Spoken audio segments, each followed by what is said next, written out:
Assalamualaikum warahmatullahi wabarakatuh. Sebelumnya, terima kasih kepada Ibu Novita Sari dan kawan-kawan sekalian yang telah menghadiri pada pertemuan kali ini, di mana kita akan menjelajahi materi yaitu tahapan karbohidrat menjadi glukosa. Nah, sebelumnya teman-teman tahu nggak sih apa itu karbohidrat dan apa itu glukosa? Nah, kalau teman-teman belum tahu, di sini saya akan menjelaskan karbohidrat adalah salah satu sumber energi utama bagi tubuh kita, dan glukosa sendiri adalah bentuk paling sederhana dari karbohidrat yang dapat digunakan dalam sel-sel tubuh. Nah, sekarang mari kita lihat bagaimana proses itu terjadi secara langsung. Tahapan pencernaan karbohidrat. Nah, di slide ini ada 4 tahap. Yang pertama, mengubah karbohidrat menjadi ikatan yang lebih kecil berupa gluktosa dan fruktosa. Yang kedua, dari mulut diserap melalui pembuluh darah ke dinding halus. Yang ketiga, sebagian besar pencernaan karbohidrat ini terjadi di usus halus. Yang ketiga, bagian yang tidak tercerna masuk ke usus besar dan dikeluarkan dari tubuh. Nah, pada gambar ini terjadi proses pencernaan karbohidrat dalam tubuh. Yang pertama, makanan dikunyah oleh mulut bercampur dengan air liur dan enzim pitialin. Enzim pitialin ini suatu amilase yang disekretasikan oleh kelenjar parotis di dalam mulut. Nah, kemudian pati berubah menjadi maltosa. Ia dihidrolisis dari pati, salah satu polisakarida. Kemudian di lambung, aktivitas pitialin dari air liur dihambat oleh zat asam yang disekretasikan oleh lambung. Pitialin merupakan enzim amilase yang tidak aktif saat pH medium turun di bawah 4,0. Nah, makanan kemudian bercampur dengan getah pankreas dalam usus 12 jari. Jika pati yang belum dipecah akan dicerna oleh amilase yang diperoleh dari sekresi pankreas. Di hati mengalami 2 proses. Yang pertama, masuk ke dalam aliran darah. Yang kedua, dirubah menjadi glikogen. Dan slide selanjutnya akan dibacakan oleh Aldo Senova. Kepada Aldo Senova kami persilakan. Yang pertama ada mulut. Makanan yang dikunyah akan bercampur dengan enzim amilase atau platin. Saat makanan dikunyah, air liur mengandung enzim amilase, juga disebut dengan platin, yang mulai memecah karbohidrat kompleks sebagai pati menjadi gula yang lebih sederhana, terutama maltosa. Jadi misalnya kalau kita mengunyah makanan, misalnya nasi, cukup lama rasanya bisa menjadi agak manis, itu karena enzim amilase sudah mulai memecah pati menjadi gula yang lebih kecil. Tapi proses pati menjadi gula ini baru tahap awal. Pemecahan lebih lanjut terjadi di usus halus dengan bantuan enzim lain. Kedua, amilase di dalam air liur bekerja dengan cara menghidrolisis atau memecah dengan bantuan air karbohidrat kompleks seperti pati menjadi bentuk yang lebih sederhana, yaitu dekstrin atau maltosa. Dekstrin adalah rantai pendek dari pati yang belum sepenuhnya terurai. Maltosa adalah disakrida atau 2 unit glukosa yang nanti akan dipecah lebih lanjut di usus halus. Jadi di mulut prosesnya bisa menghasilkan glukosa langsung, tapi hanya tahap awal. Pemecahan pati, proses pemecahan lanjutan terjadi di usus halus dengan bantuan amilase, pankreas, dan enzim lainnya seperti maltase, sukrase, dan laktase. Yang ketiga, jika lama dalam mulut dipecah menjadi maltosa,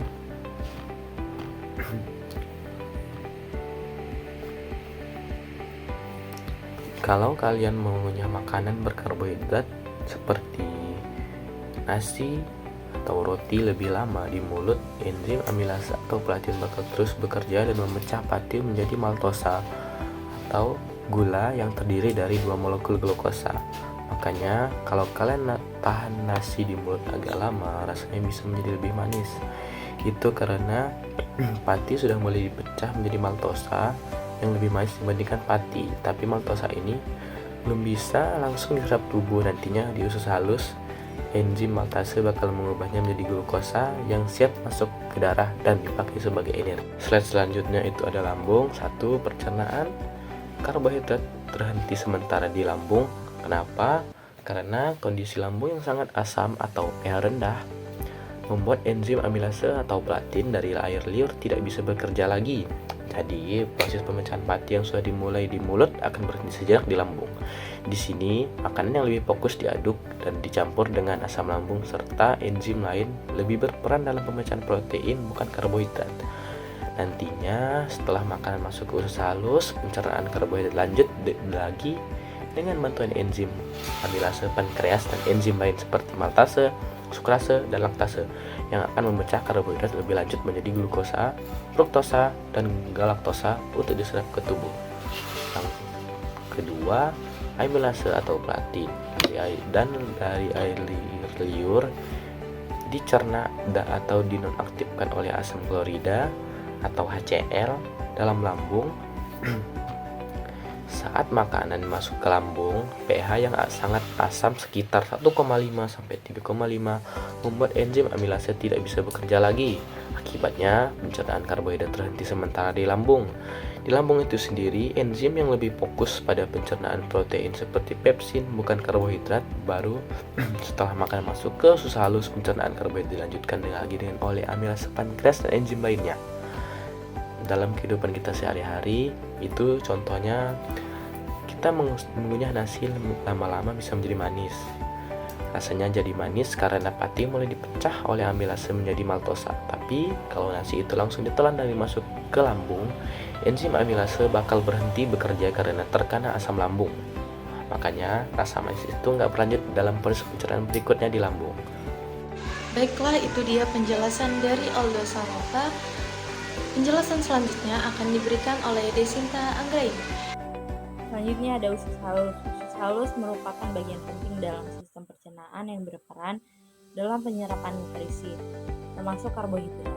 Karbohidrat yang kita konsumsi harus dipecah menjadi bentuk sederhana agar dapat diserap oleh tubuh.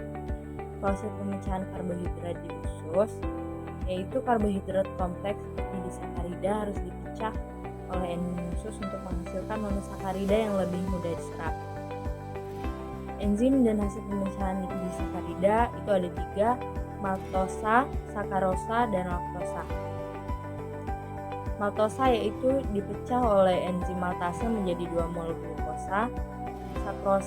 Sakarosa dipecah oleh enzim sukrase menjadi 1 mol glukosa dan 1 mol fruktosa. Laktosa dipecah oleh enzim laktase menjadi 1 mol glukosa dan 1 mol galaktosa. Selanjutnya ada proses pencernaan karbohidrat di usus halus, yaitu pati dicerna menjadi glukosa. Pati atau polisakarida merupakan karbohidrat kompleks yang banyak ditemukan dalam makanan seperti nasi, roti, dan kentang. Pati tidak bisa langsung diserap oleh tubuh sehingga harus dicerna terlebih dahulu. Prosesnya itu meliputi pati dicerna oleh enzim amilase dari air liur dan pankreas menjadi maltosa. Maltosa dicerna oleh enzim maltase menjadi glukosa atau monosakarida. Hasil akhirnya adalah glukosa, mana glukosa diserap dan dimanfaatkan. Glukosa diserap ke dalam darah melalui dinding usus halus. Setelah diserap, glukosa bisa digunakan dalam beberapa cara, yaitu digunakan untuk proses oksidasi seluler, yaitu seperti proses menghasilkan energi atau ATP yang digunakan oleh tubuh untuk aktivitas sehari-hari. Glukosa bisa disimpan dalam bentuk glikogen. Jika tubuh tidak langsung membutuhkan energi, glukosa akan diubah menjadi glikogen. Lalu glikogen disimpan di hati dan otot sebagai cadangan energi. Saat tubuh membutuhkan energi tambahan, glikogen bisa dipecah kembali menjadi glukosa. Glukosa bisa diubah menjadi lemak. Jika asupan glukosa berlebihan dan tidak digunakan untuk energi atau penyimpan sebagai glikogen, maka glukosa akan diubah menjadi lemak. Lemak inilah yang disimpan di berbagai tempat tubuh seperti di perut, sekitar ginjal, dan di bawah tubuh. Jadi kesimpulannya, pati itu dicerna oleh maltosa kemudian menjadi glukosa. Lalu glukosa bisa digunakan langsung sebagai energi, disimpan sebagai glikogen atau diubah menjadi lemak jika berlebih. Glukosa digunakan sebagai sumber energi utama tubuh melalui proses yang disebut respirasi Nah, bagaimana sih caranya glukosa menjadi energi? Setelah glukosa diserap oleh usus halus dan masuk ke aliran darah, tubuh akan menggunakannya melalui ke sel. Glukosa dibawa oleh darah ke seluruh tubuh dan masuk ke dalam sel dengan bantuan hormon insulin. Glikolisis atau pemecahan glukosa di sitoplasma. Di dalam sel, glukosa dipecah menjadi asam pirufat dalam proses yang disebut glikolisis. Proses ini menghasilkan sedikit energi dalam bentuk ATP, adenosin trifosfat. Lalu yang kedua ada fruktosa dan galaktosa dibawa ke hati untuk menjadi glukosa sebelum digunakan oleh tubuh sebagai sumber energi. Prosesnya itu setelah makan dicerna, fruktosa dan galaktosa diserap oleh usus halus dan masuk ke aliran darah lalu dibawa ke hati. Lalu darah membawa fruktosa dan galaktosa ke hati melalui vena porta hepatica. Lalu diubahlah menjadi glukosa. Fruktosa diubah menjadi glukosa atau langsung digunakan untuk energi. Sedangkan galaktosa juga diubah menjadi glukosa melalui proses metabolisme di hati. Setelah makan, kadar glukosa naik 10-30 menit, mencapai puncaknya 30 ke 60 menit. Lalu perlahan turun kembali dalam 2-3 jam berkat kerja insulin dan glukagon. Makanya penting untuk menjaga pola makan yang seimbang agar kadar gula darah. Selesai sudah penjelasan dari Mbak Anggraini. Selanjutnya akan dibacakan oleh Faiza Kulayu Isma. Usus besar.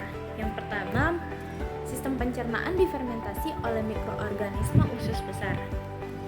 Beberapa sisa makanan yang tidak bisa dicerna di usus halus akan difermentasi oleh mikroorganisme, terutama bakteri baik dalam sistem pencernaan. Lalu bagaimana proses ini bisa terjadi? Jadi serat dan beberapa jenis karbohidrat yang tidak bisa dicerna oleh enzim pencernaan manusia, ketika mencapai usus besar, bahan ini menjadi makanan bagi bakteri baik seperti Bifidobacterium dan Lactobacillus. Nah, bakteri ini memfermentasikan sisa makanan menghasilkan asam lemak, rantai pendek, SCFA seperti asetat, propinat, dan butirat yang bisa digunakan tubuh sebagai energi. Nah, fermentasi ini juga menghasilkan gas seperti hidrogen, karbon dioksida, dan metana yang kadang menyebabkan perut kembung atau buang gas. Lalu yang kedua, juga memfermentasikan fruktosa, sorbitol, laktosa bagi kekurangan laktase. Nah, fruktosa berlebih bisa menyebabkan kembung dan diare. Sorbitol tidak tercerna bisa menarik air ke usus, diare, lalu menyebabkan diare dan kram perut. Laktosa, jika kekurangan laktase, dapat menyebabkan perut kembung, nyeri, dan diare. Fermentasi ini bisa bermanfaat untuk kesehatan usus, tapi jika berlebihan bisa menimbulkan gangguan pencernaan. Lalu yang ketiga, hasil dari fermentasi ini dapat menghasilkan gas karbon dioksida, hidrogen, asam lemak, rantai pendek yang mudah menguap.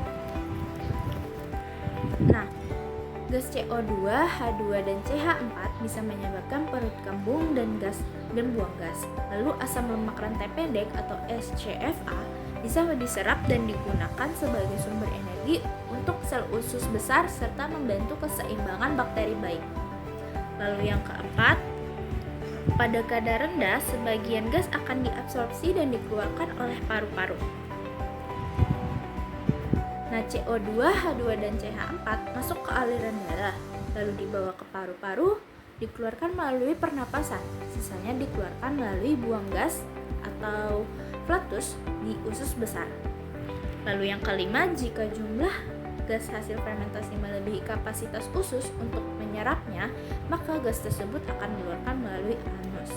Nah, gas berlebih dari CO2, H2, dan CH4 tidak terserap ke darah, lalu keluar sebagai buang gas atau kentut.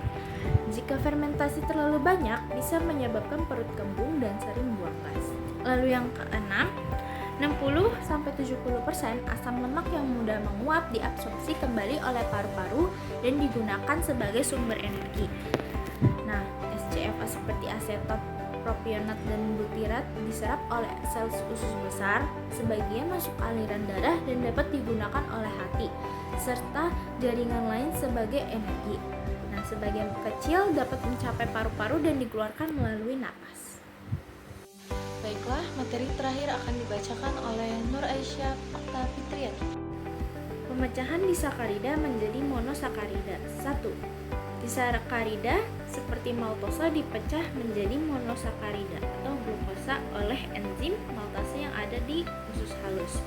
Nah, maltosa atau disakarida dipecah oleh enzim maltase ini menjadi 2 molekul glukosa. Glukosa ini kemudian diserap oleh usus halus dan masuk ke darah untuk digunakan sebagai sumber energi. Lalu yang kedua, hasil akhir dari pencernaan karbohidrat adalah glukosa yang diserap ke dalam darah. Nah, untuk digunakan sebagai sumber energi utama tubuh.